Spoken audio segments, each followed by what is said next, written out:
I'm just going to be doing some work this morning with Ellie. Going to try doing the same kind of stuff I did, I think yesterday. I can't remember. No, I didn't ride yesterday. I was out. I'm doing the same stuff I did 2 days ago. We're just going to do some more work, going a little bit quicker, a bit heavier exercise than what we're used to, what we've been doing recently. I'm going to mount on the opposite side to what most people mount on, so it's her right, my left. So I think that's how it goes. I'm not very good with right and left. Alright, okay, but it's not the usual side that most people get on. So that went well. Drop, ask her to drop and just release and relax those front end muscles. Give it a nice rub and indicate to walk on. We're going to do a nice disengagement of the hind end. Whoop, come on. Good job. And we're going to do this side now.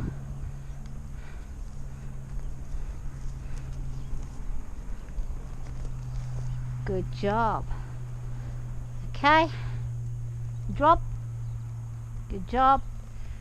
So we got our basics happening here. Might ask her to just walk, just to turn in. Don't walk, just to stretch in. Walk, just to stretch in. Not walking, walk.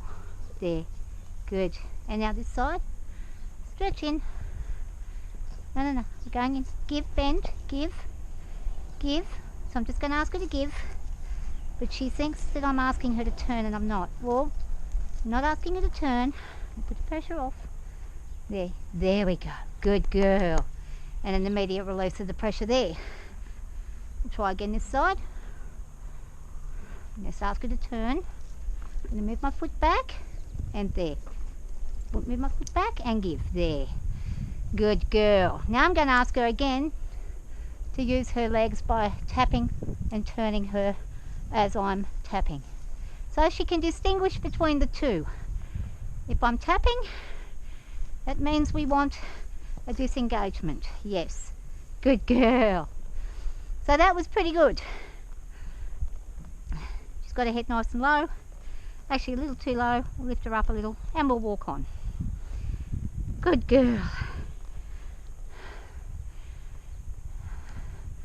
So far she's in a really nice frame of mind, and that is really good for me. It's making me feel far more confident than what I was a little while ago. So before I rode, I was very, very nervous this morning, and just feeling all sorts of anxiousness and dread for I don't even know why. And ask her to quicken the pace a little. Let's go on a faster walk. Good girl. Walk on. Good girl. Walk on. Yeah, good girl. Oh, that's good.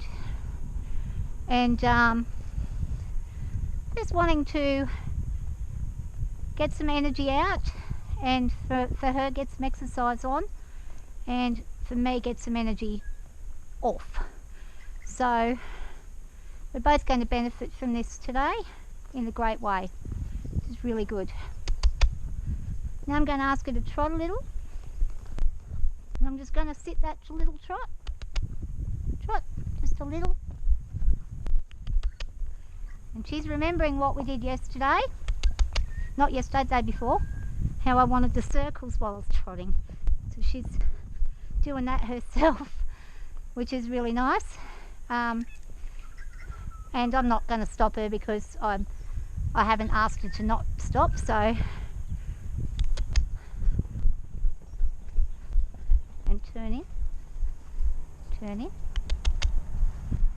We just want to get used to some turns while we're moving. Good girl. These are all practices for when we're out. If we've got to dodge something or move quick or get out of something's way, we're going to be prepared and ready to go. As I always say, whoa, whoa. She's not listening to my seat there. So that's what we got to work on a bit more, the seat end of things, and listening to that. Oh, but she says, I'll take that one. I'll take that. You walk. Didn't ask you to walk. I'll do it again. I'll take that too. Oh, good.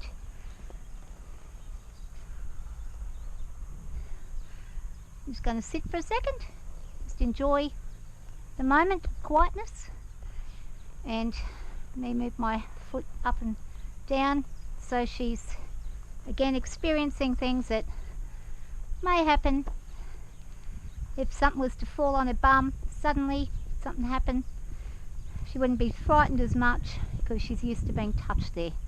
So it wouldn't be so scary as what it would be if she wasn't. So if you're used to people coming up behind you and touching you, you don't freak out. If you're like me, whenever someone comes up behind me and grabs me, it's not a good result.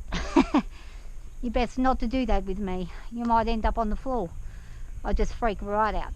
But anyway, desensitisation is the key. Whereas if I did football for a couple of years and was used to being tackled and touched from behind and stuff, I probably wouldn't care. I wouldn't react. And wool. And wool. Good girl. That's very lovely. We'll try our backing. See how we go with back. Let's just see how long it takes her to figure out she needs to back. Good. Good. Good. Good. Back. Back. Bit of a release of pressure there. Back. Good girl. There we go. So she did really well that time with backing. There wasn't too much of a forward motion. We'll try again. Back. And what we want to do is get it to a point where all I've got to do is just touch lightly on here and she'll back up. And that takes a bit of time with some horses. Some horses pick it up immediately. Others it takes a bit of training. So she's not one who really enjoys backing very much.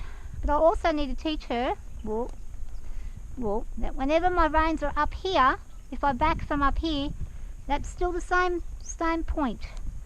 It's easier to teach once you've taught from down below. There we go. You see, she's a bit different when my reins are up higher. So if I have my reins further down, she tends to understand it quicker and easier. Back and back. We don't want to make her mouth go hard by doing too much and confusing her, making her think she's not doing the right thing by not giving her a release. So we'll just back a couple more steps and then we'll stop and let her think about that. Let her chew and lick. She's thinking, oh, that's what that was all about. Okay, now she's having a bit of a play with the bit, which is perfectly fine. I would expect her to do such. I'll give her a moment. Good girl. And we're going to go again. Back. Hopefully this time we get straight back. Oh, and we did. Good. Back. I did a mistake then. Don't know if you caught it, but I let go almost a bit too quickly. Good girl. And relax. There we go. Let her think about that again. And we'll do one more back. Back. And see whether or not, so see now, she's refusing to do the back. And this is where you don't want to end up with them rearing. Got to always remember that pressure must give. That pressure has to give. You don't try not to. There we go. Okay. She's backed right into the back of the yard. There's a bit of space there, but she can fill the yard with her tail. So she's done very well. Now I'm going to do the forward cue. And forward we go. And aren't they amazing how they just know? They can just feel that movement and they know this is what I'm supposed to do. Such a lovely thing to just have a horse that listens to that and understands that and is well mannered about it. And for a youngster, this girl is really quite superb actually.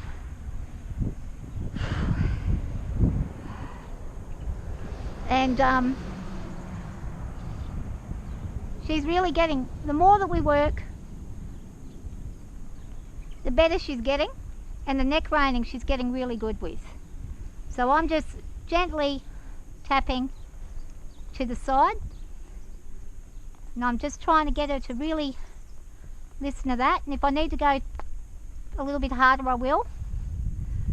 But we're going to go to the side, just a touch on the side, just tapping with the fingers like so, and she's going round, tapping again the fingers, and she can feel that. And that's just so much nicer than fighting with a horse, pulling and fighting there with a horse. This is why you need to be very clear on your cues that you're teaching, and try to remember. Most young people won't have this problem, but when you get a bit older, your memory's not as good, and I sometimes can't remember what I did the last time to get somewhere, and I'll go get on, and it takes me a moment or so to really realise I didn't do that. That's not what I did to get her to do this. I've got to think about how I get her to do what I needed to do. So thinking about that is, well, and I didn't ask her to move, so we're going to go stopping, and she's already taken a step back. We're going to back again. Good. You don't want to have to back every single time we stop. Whoa, good girl. She's actually backing with very little force now, just the tiniest little niggle.